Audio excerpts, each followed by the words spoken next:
लोग। I hope आप लोग बहुत बढ़िया होंगे। एक बार फिर से स्वागत है हमारे इस यूट्यूब चैनल में। आज की वीडियो का टॉपिक है प्लॉट लोन का प्रोसेस। जैसा कि आप सभी लोग जानते हैं कि देहरादून में ज़मीनों की कीमतें अब बहुत ज़्यादा बढ़ चुकी हैं और बढ़ती हुई कीमत के हिसाब से अब हमारे जो सेविंग्स है उसके बजट से ज़मीनों की कीमतें बाहर जा चुकी हैं। तो ऐसे में हमारे पास एक ऑप्शन जो बचता है वो होता है कि अपनी सेविंग्स के साथ-साथ थोड़ा-सा ज़मीन के लिए एक लोन ले लें। और इसीलिए यह वीडियो मैंने बनाया है क्योंकि आज की ज़रूरत हो चुकी है प्लॉट लोन लेना। और मैं आपको अपने एक्सपीरियंस के हिसाब से आपको इस वीडियो में बताऊंगा कि प्लॉट लोन लेते वक्त किस तरह की सावधानियां बरतनी चाहिए और एक्चुअल में प्लॉट लोन होता क्या है, इसका प्रोसेस क्या होता है, कितने इसमें चार्जेस लगते हैं और अ, किसी भी प्लॉट लोन कौन से बैंक से लेना है, ये सभी जानकारी मैं इस वीडियो में आपको बताऊंगा। आई होप आपको ये वीडियो बहुत पसंद आएगा। तो शुरू करते हैं इस वीडियो को।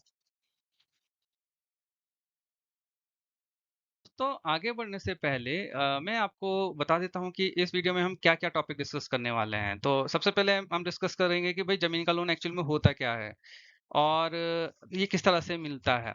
दूसरी बात हम ये डिस्कस करेंगे कि ज़मीन का लोन हमें किस स्थिति में लेना चाहिए? क्या हमें हमेशा ज़मीन का लोन लेना चाहिए या फिर हमें कोई और मीडियम से भी लोन मिल सकता है ज़मीन के लिए? इसके अलावा मैं आपको ये बताऊँगा कि ज़मीन का लोन किस तरह की ज़मीन पे मिलता है? क्या हर तरह की ज़मीन पे ज़मीन का लोन मिलता है? और कौन किस तरह के बैंक किस तरह की ज़मीन पे लोन देते हैं? वो भी मैं इसको विस्तार से इस वीडियो में बताऊँगा। इसके अलावा क्या-क्या कागज़ चाहिए होते हैं हमें ज़मीन के लोन के लिए? हमारी तरफ से क्या कागज़ चाहिए? ज़मीन के ओनर की तरफ से क्या कागज़ चाहिए? वो सब चीज़ें मैं आपको इस वीडियो में बताऊँगा। उसके बाद जो जानकारी सबसे इम्पोर्टेंट है वो है कितना खर्चा आएगा।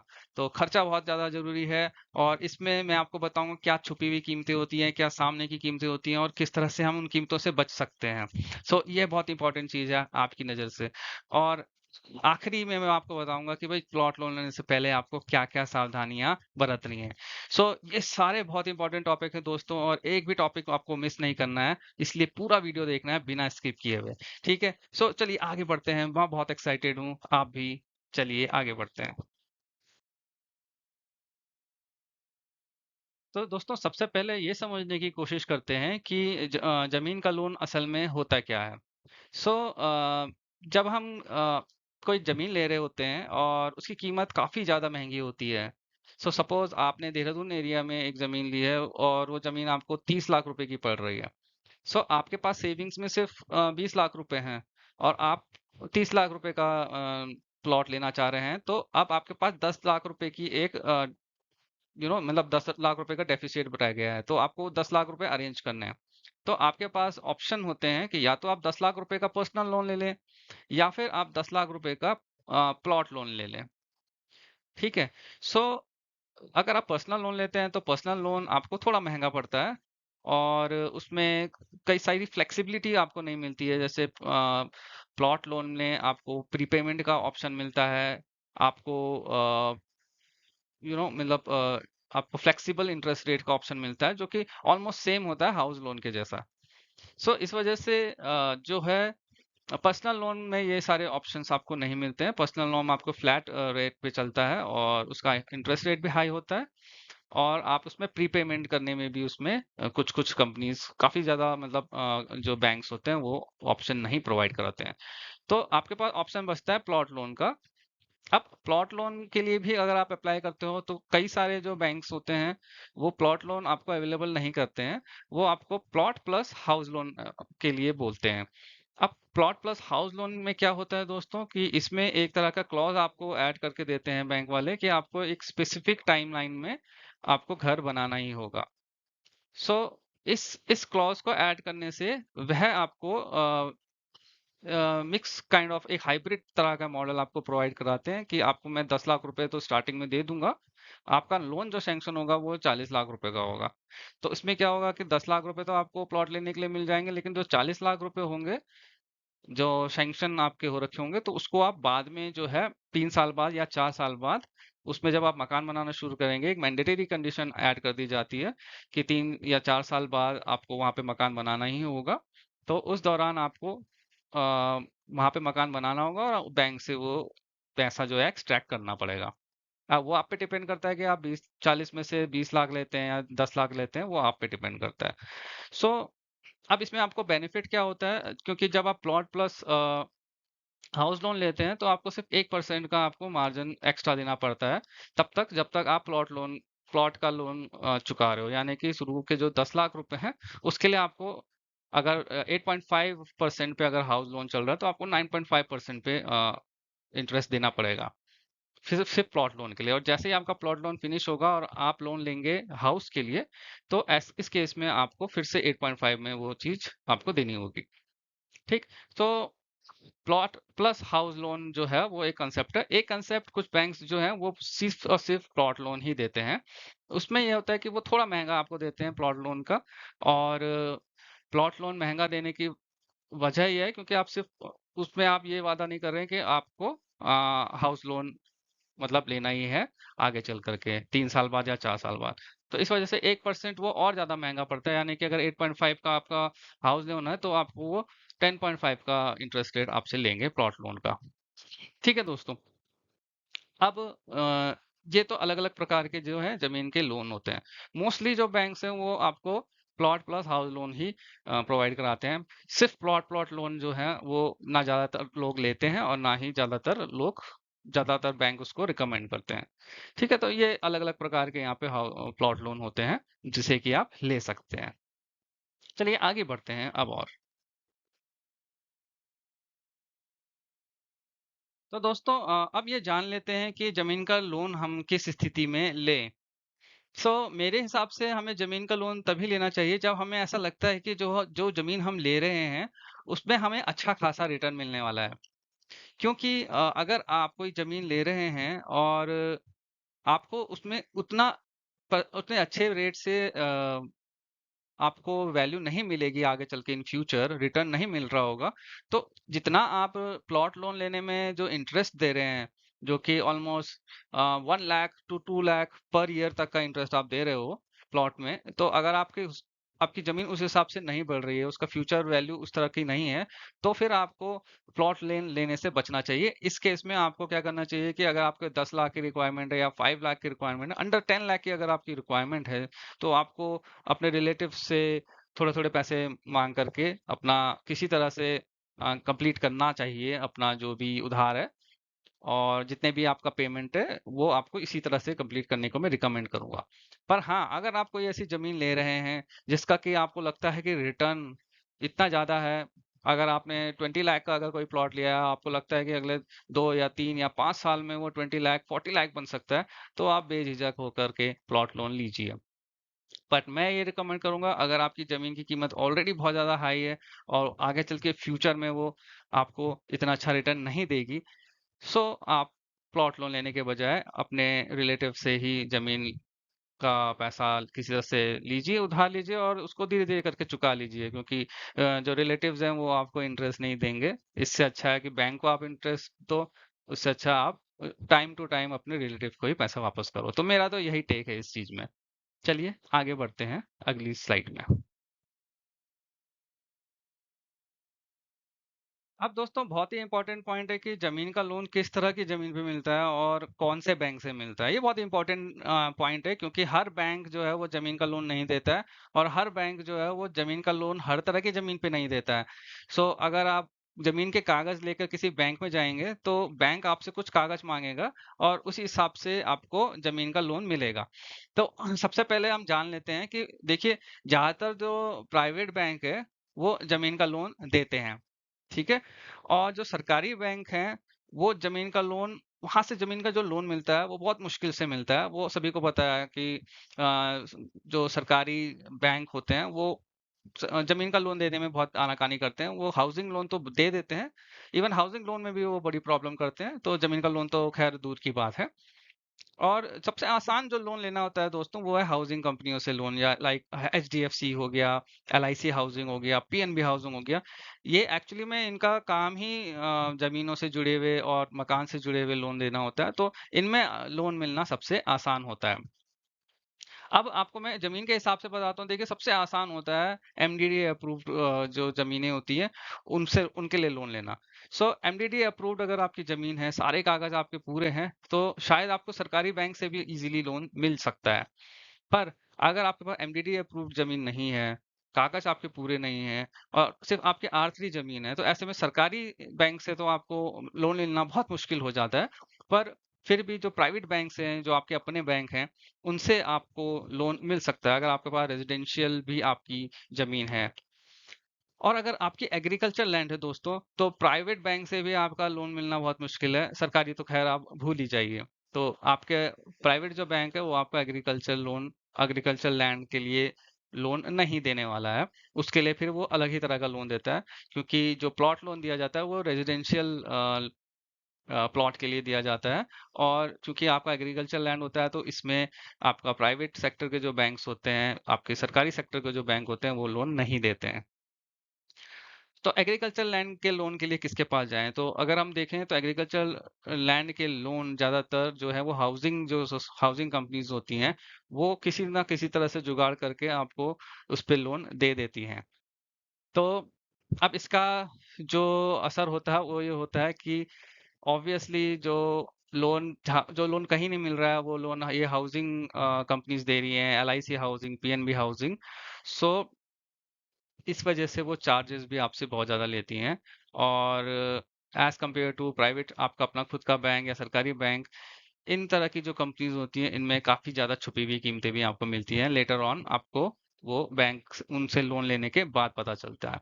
तो फिलहाल किस ज़मीन में किस तरह का लोन मिलता है, कौन-सा बैंक कौन-सा लोन देता है, वो मैंने आपको इस वीडियो में बता दिया है। चलिए आगे बढ़ते हैं। तो दोस्तों अब ये समझने की कोशिश करते हैं कि प्लॉट लोन लेने में क्या-क्या कागज़ की ज़रूरत ज आपको पड़ेगी। तो सबसे पहले आपको ऑब्वियसली आधार कार्ड आपका चाहिए होगा as an identity proof. Aadhaar card या फिर आपका कोई भी इलेक्शन कमीशन का कार्ड, पासपोर्ट, कोई भी आपका आइडेंटिटी प्रूफ इसके लिए आपके लिए चाहिए होगा। इसके अलावा रेज़िडेंशियल प्रूफ भी आपका चाहिए होगा।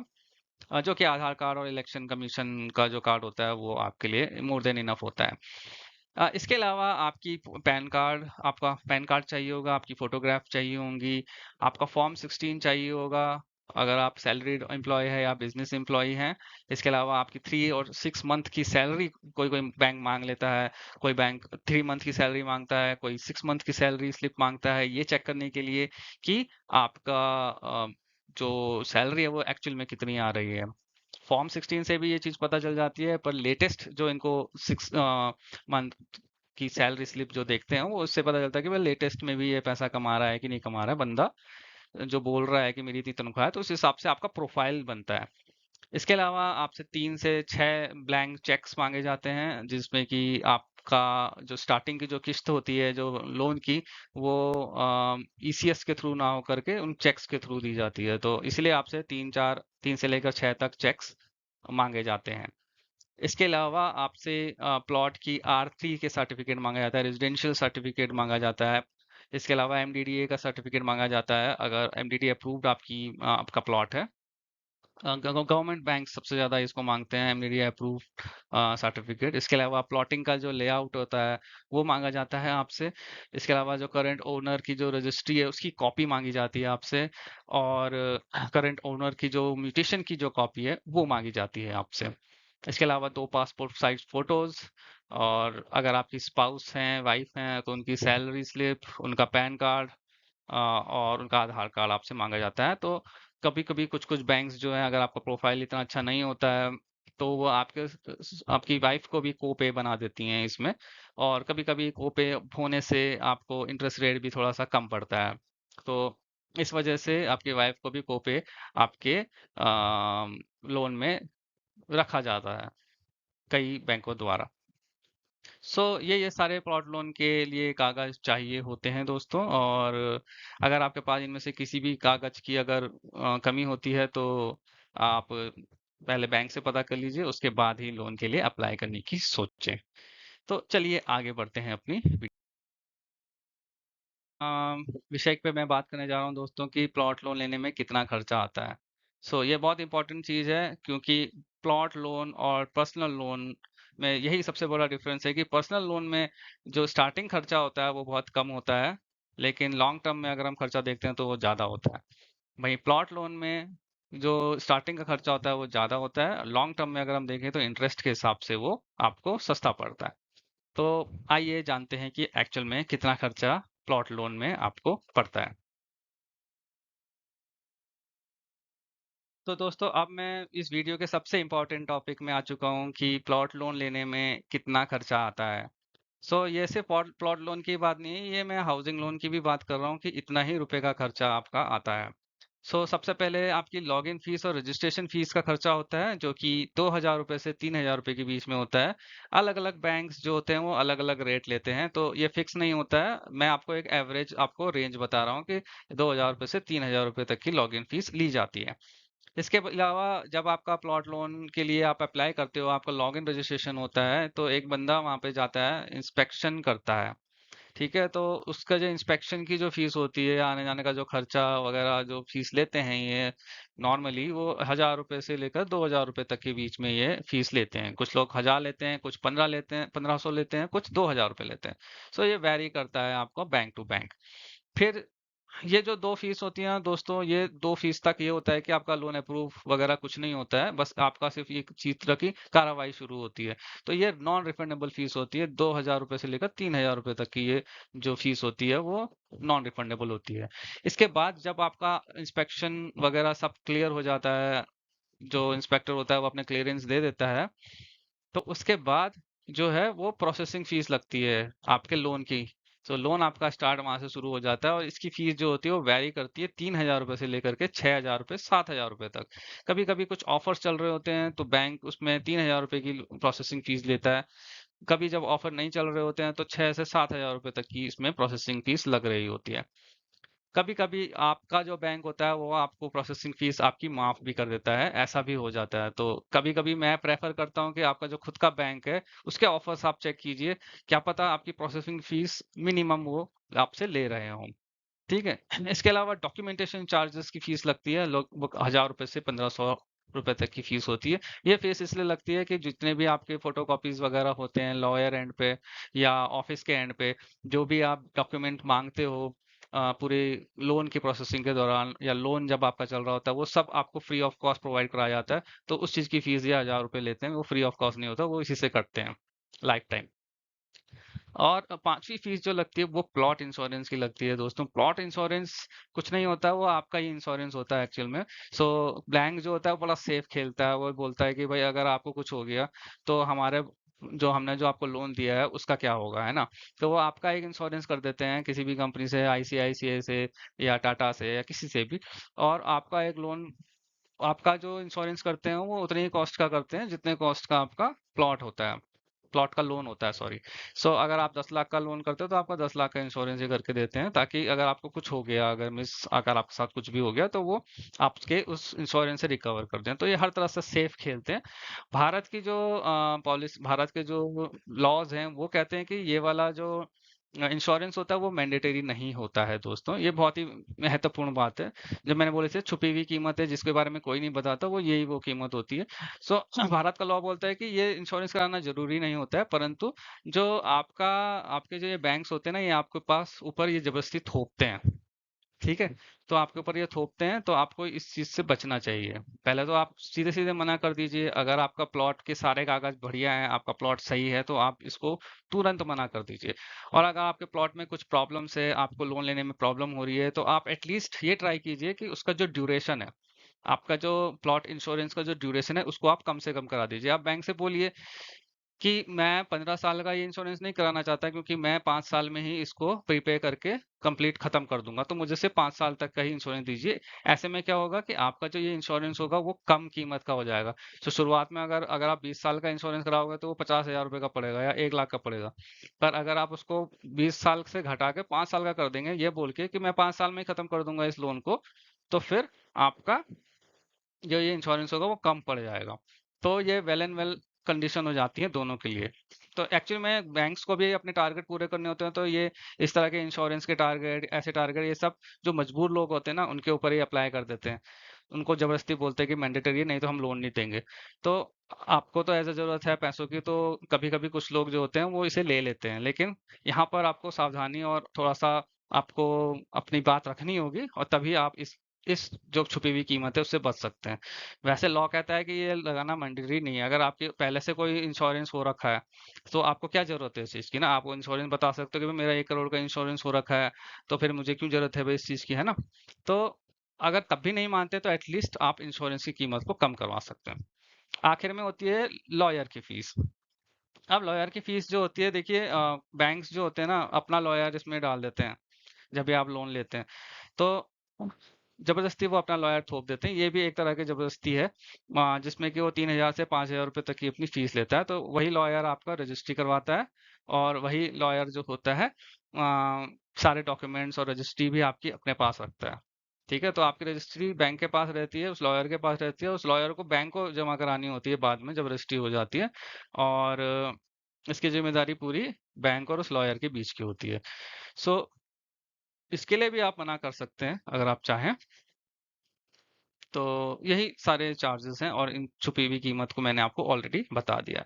तो अपने बैंक से लोन लेने से पहले इन सब चीजें को क्लियर करके चलें।